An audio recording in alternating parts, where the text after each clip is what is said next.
আমাদের দাবি তুমি কে আমার ভাইয়ের রক্ত হাসিনা আমার মা কান্দে কান্দে খালি একটা কথা বলছে, আমার একটা কম্বল লাগবো। বহুত কষ্ট করে বলেছে তুই কোনো বাইক করেছে।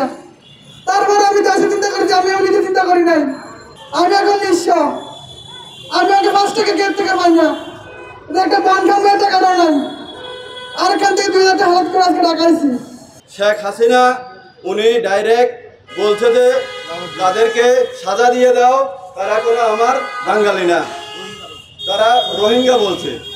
এখন বাংলাদেশ সরকার উপদেষ্টা ডক্টর ইউনূস স্যারের কাছে আমাদের জোর দাবি হলো একটাই, আমরা সৌদি আরব প্রবাসী 34 জন আমাদের এখন কর্মসংস্থান আমরা চাই, নয়তোবা আমাদেরকে পুরোনা আবার সৌদি যাওয়ার সেই সুযোগ করে দেবেন, নয়তো আমাদেরকে আপনারা পুনর্দনা দিবেন।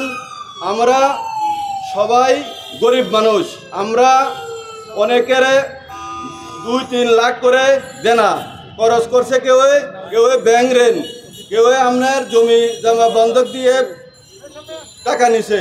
আমরা কোনো বেশি দিন নয়, কেউ 1 বছর, কেউ 6 মাস, কারো 3 মাস, এরকম সবাই। কোটা আন্দোলনের মিছিল করেছিলাম, মিছিলের কারণে আমাদেরকে গ্রেপ্তার করে আন্ডারগ্রাউন্ডে নিয়ে যায়। আমরা ওইখানে 1 মাস 18 দিন ছিলাম, তারপরে আমাদেরকে সফর জেল দিয়ে দেশে পাঠিয়ে দিয়েছে। আমাদের সবাই 7 মাস 8 মাস করে বেতন বাকি রয়েছে, আমাদের কোম্পানি কোনো বেতন দেয় নাই, টাকা পয়সা দেয় নাই আমাদেরকে। আমাদের ওইখানে সরকারের লোকদেরকে আমরা বললাম, ওরা বললো যে আমাদের কিছুই বলার নাই, ওরা তোমাদের কফিলে জানে।